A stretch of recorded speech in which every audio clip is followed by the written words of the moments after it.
Hello everyone, welcome to my YouTube channel.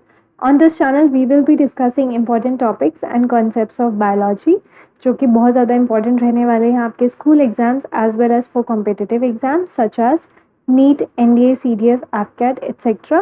हम cover कर रहे हैं कोर्स को थ्रू NCERT बुक्स. आज हम करने वाले हैं क्लास 9 का चैप्टर नंबर 5 जिसका नाम है the fundamental unit of life. इसका फर्स्ट पार्ट हम ऑलरेडी कवर कर चुके हैं, so you can just check that out. आज इसके बारे में हम आगे पढ़ेंगे. आज हम पढ़ने वाले हैं सेल ऑर्गेनेलीज के बारे में. तो जैसे हमारी बॉडी में अलग अलग ऑर्गन्स प्रेजेंट होते हैं जो अलग अलग फंक्शंस परफॉर्म करते हैं, और अगर उनमें से एक भी खराब हो जाए, जैसे लिवर है, लंग्स है, हार्ट है, किडनीज है, अगर इनमें से एक भी फंक्शन करना बंद कर दे या जिसका फंक्शन पुअर हो जाए तो हमारी पूरी ही बॉडी का स्ट्रक्चर और फंक्शन हैम्पर हो जाता है, मतलब बॉडी सही से फंक्शन नहीं कर पाती है.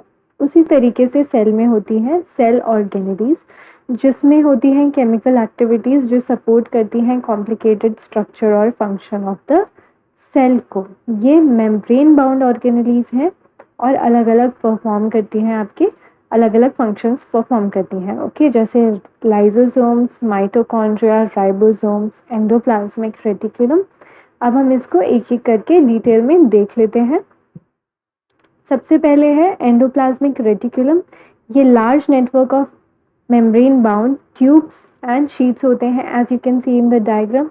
ये देखिए, तो ये निकल रहे हैं, देखिए यहाँ न्यूक्लियर पोर से निकल रहे हैं और साइटोप्लाज्म में काफ़ी ज़्यादा फैले हुए हैं. इसका स्ट्रक्चर जो होता है it is somewhat similar to the plasma membrane, मतलब कि ये बना होता है लिपिड प्लस प्रोटीन से. ठीक है, प्लाज्मा मेम्ब्रेन हम पिछले वीडियो में ऑलरेडी कवर कर चुके हैं. ये क्या करता है, एक नेटवर्क सिस्टम फॉर्म करता है. ठीक है, and it serves as a channel for the transport of material specially protein between the regions of cytoplasm. ठीक है, और क्या कर रहा है ये, साइटोप्लाज्मिक फ्रेमवर्क भी प्रोवाइड कर रहा है and surface for biochemical activities. Okay, this is also very important that it provides a surface for biochemical activities. ये दो तरह का होता है, यानी कि smooth endoplasmic reticulum and rough endoplasmic reticulum. एक बार देख लेते हैं डायग्राम में. यह है, देखिए, स्मूथ एंडोप्लाज्मिक रेटिकुलम और यह है रफ एंडोप्लाज्मिक रेटिकुलम. क्योंकि इसकी सरफेस पर ना कुछ आपको पर्पल पर्पल डॉट्स दिखाई दे रही हैं, ये राइबोसोम्स हैं. ओके, तो जो रफ एंडोप्लाज्मिक रेटिकुलम होता है, if you look at it under a microscope तो आपको दिखेगी प्रेजेंस ऑफ राइबोसोम्स. और राइबोसोम्स करते क्या हैं, these are the sites for protein manufacture. Very important point. और इसी वजह से इनको बोला जाता है प्रोटीन फैक्ट्रीज. किसको, राइबोसोम्स को. ठीक है, क्योंकि यहाँ पे प्रोटीन सिंथेसाइज होता है. यही प्रोटीन फिर अलग अलग पार्ट्स में जाता है जहाँ पर भी रिक्वायरमेंट होती है. Next is smooth endoplasmic reticulum. यहाँ पर क्या होता है, मैन्युफैक्चर ऑफ फैट मॉलिक्यूल्स और लिपिड. ओके, जो कि again it is very important for the proper functioning of the cell. जो लिपिड होता है स्मूथ एंडोप्लाज्मिक रेटिकुलम से और प्रोटीन है रफ एंडोप्लाज्मिक रेटिकुलम से, ये दोनों बहुत ज़्यादा बेनिफिशियल है मेम्ब्रेन बायोजेनेसिस के लिए. क्या करते हैं ये मिलके, मेम्ब्रेन बनाते हैं.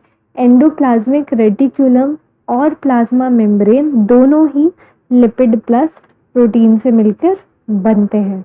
ओके, नेक्स्ट जो ये करता है, एंजाइम्स और हार्मोन्स को भी फॉर्म करता है. कौन, स्मूथ एंडोप्लाज्मिक रेटिकुलम के लिपिड्स और protein from the rough endoplasmic reticulum are beneficial for membrane biogenesis, formation of enzymes and hormones. Okay, इसके अलावा smooth endoplasmic reticulum when it is present in the liver cells, तो क्या करता है ये, it helps detoxify poisons and drugs. ठीक है, that is again a very important point. Next है गोल्जी एपरेटस, जिसके बारे में हमको बताया था कैमिलियो गोल्जी ने. कई बार क्वेश्चन पूछ लेते हैं, साइंटिस्ट के भी नाम पूछे जाते हैं कि किसने बताया था इसके बारे में, but this one is comparatively easy क्योंकि इनके सरनेम में ही गोल्जी है. ठीक है, तो क्या है ये, membrane bound vesicles arrange parallel, मतलब देखेंगे आप ऐसे, ये समवॉट दे आर पैरेलल. ठीक है, इसको क्या बोलते हैं, सिस्टर्न्स. क्या बोलते हैं इसको, सिस्टर्न. ठीक है, इनका काम क्या होता है? Packaging and dispatch of material of endoplasmic reticulum to various parts. ठीक है, इसके अलावा it does storage, modification and packaging of products from the vesicles. Okay, आप देखेंगे ना, ये देखिए, ये एंडोप्लाज्मिक रेटिकुलम है ब्लू कलर का, और ये जो है ये गोल्जी बॉडीज है, मतलब ये आसपास में ही प्रेजेंट होते हैं। इसके अलावा it breaks complex sugar into simpler sugar and very very important that it is beneficial for the formation of lysosomes, मतलब गोल्जी एपरेटस ही लाइसोसोम्स को भी बनाता है। ठीक है, अब यहीं से हम आ जाते हैं नेक्स्ट टॉपिक पर, जो है लाइसोसोम्स। अब लाइसोसोम्स क्या होते हैं, और ये बहुत ज़्यादा इम्पोर्टेंट है, पता नहीं कितनी बार ये हर एग्जाम में पूछा जाता है। लाइसोसोम के ऊपर क्वेश्चन हमेशा आता है, कहीं से भी पूछ लेते हैं, वो लाइसोसोम फेवरेट टॉपिक है। क्या होता है ये? एक फर्स्ट थिंग, मेम्ब्रेन बाउंड है, और इसके अंदर प्रेजेंट होते हैं आपके डाइजेस्टिव एंजाइम्स, जो कि किस चीज़ की केपेबल है? Of destroying all the organic matter, मतलब ये जो डाइजेस्टिव एंजाइम है ये सारे ऑर्गेनिक मैटर को डिस्ट्रॉय कर सकता है। ये जो डाइजेस्टिव एंजाइम है लाइसोसोम के अंदर कहाँ से आता है? रफ एंडोप्लाज्मिक रेटिकुलम से आता है।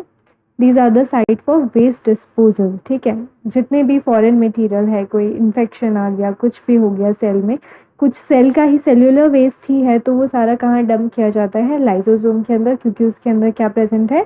Digestive enzyme.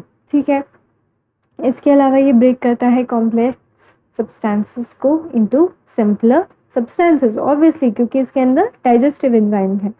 और ये जो बहुत ज़्यादा इम्पोर्टेंट पॉइंट है कि कभी कभी जब सेल बहुत ज़्यादा डैमेज हो जाता है, या फिर इस कंडीशन में होता है कि उसको रिपेयर नहीं किया जा सकता, तो ये क्या करता है? लाइसोसोम बर्स्ट हो जाता है, और बर्स्ट होने की वजह से जितना भी एंजाइम इसके अंदर था वो बाहर आकर पूरे के पूरे सेल को ही डिस्ट्रॉय कर देता है। इसी वजह से इसको बोला जाता है suicide bags, and this is very important, बहुत क्वेश्चन आता है इसके ऊपर। ठीक है, नेक्स्ट इज माइटोकॉन्ड्रिया। माइटोकॉन्ड्रिया को बोला जाता है power house of the cell, और ये क्वेश्चंस बहुत आते हैं, जैसे बोलेंगे power house of the cell किसे बोला जाता है? 4 ऑप्शन दे दिए। ठीक है, तो माइटोकॉन्ड्रिया को। सुसाइडल बैग किसको बोला जाता है? 4 ऑप्शन दे देंगे। ठीक है, तो किसको बोला जाता है? लाइसोसोम को। आपको बोल देंगे प्रोटीन फैक्ट्री किसको बोला जाता है? I have told you earlier, it is ribosome. Ribosome में क्योंकि बनता है प्रोटीन, प्रोटीन फॉर्मेशन होता है, इसी वजह से उसको बोलते हैं protein factory. Let's come back to mitochondria. इसको बोला जाता है power house of the cell. ये एक डबल मेम्ब्रेन स्ट्रक्चर है। देखिए, इसके बाहर एक लेयर है और एक लेयर अंदर है, जो कि ऐसे ऐसे करके ना फोल्ड हुई रहती है।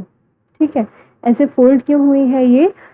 क्योंकि ये सरफेस एरिया इंक्रीज कर रही है फॉर एटीपी जनरेशन। इसी के ऊपर ना ऐसे कुछ कुछ अटैच्ड होता है, जहाँ पर पूरा केमिकल रिएक्शन होता है फॉर एटीपी सिंथेसिस।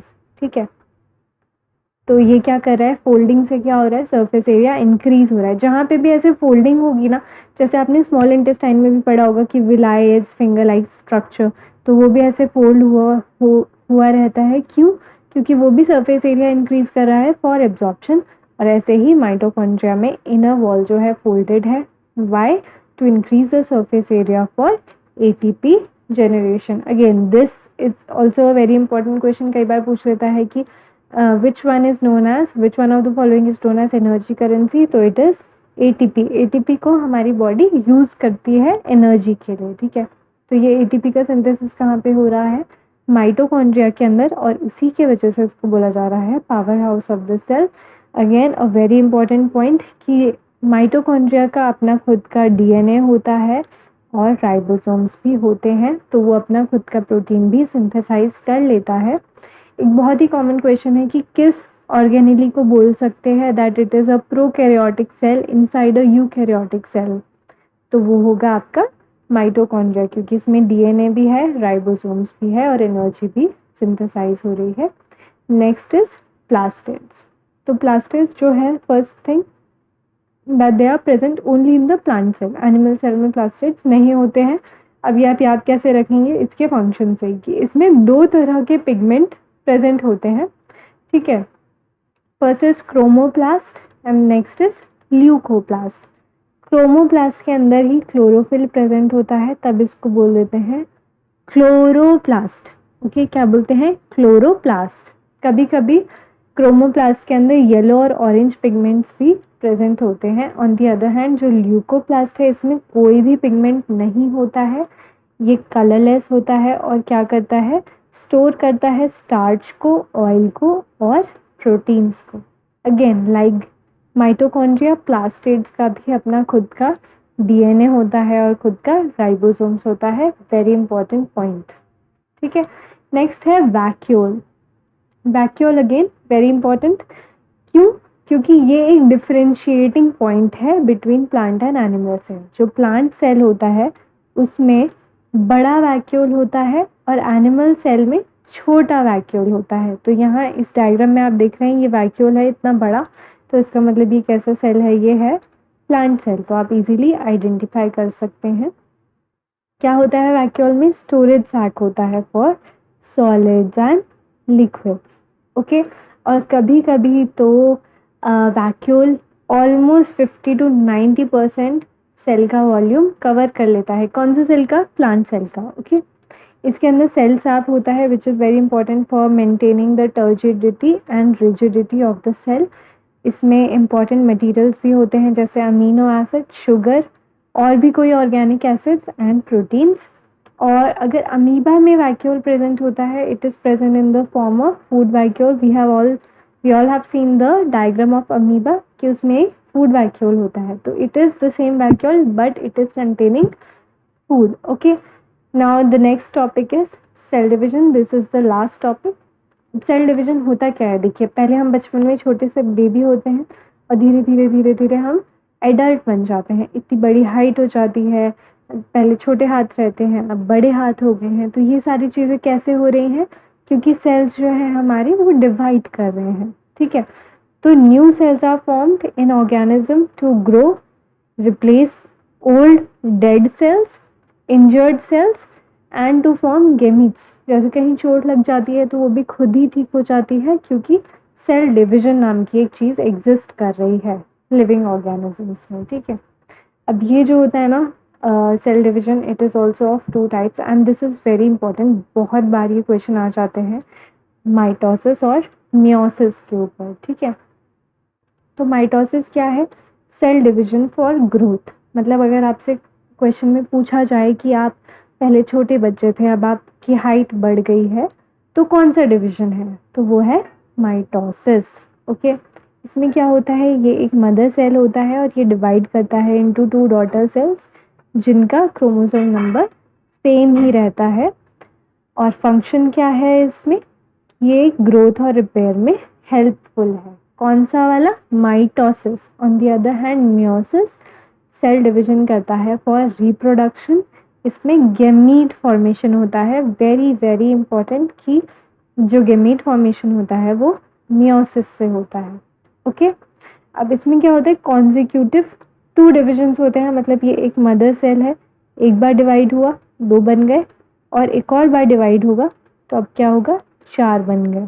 और इसमें जो क्रोमोसोम नंबर है ना वो हाफ हो जाता है। मतलब अगर 46 है मदर सेल का, तो इनका कितना होगा? 23। ठीक है, तो क्रोमोसोमल नंबर भी हाफ हो जाता है। कौन सी प्रोसेस में? मियोसिस में। और बहुत ज़्यादा इंपॉर्टेंट क्वेश्चन कभी आपसे पूछ लेगा कि गेमीट फॉर्मेशन में कौन से टाइप का सेल डिवीजन होता है, तो वो होता है meiosis. That's all for today. अब ये जो सारे क्वेश्चंस हैं, कल वाले भी क्वेश्चंस थे कुछ, और ये वाले क्वेश्चंस आप आराम से कर पाएंगे। क्वेश्चन ज़रूर करने चाहिए आफ्टर स्टडिंग एनी टॉपिक। तो आप उसके क्वेश्चन ज़रूर कीजिए जिससे आपको पता चले कि आपको कितना समझ में आया है, और कोई डाउट्स हैं तो आप दोबारा गो थ्रू कर सकते हैं। तो आप ये क्वेश्चंस कीजिएगा attempt, and if you face any problem you can leave a comment और I will be the happiest to help you. If you like this video, do subscribe to my channel and keep sharing. Thank you.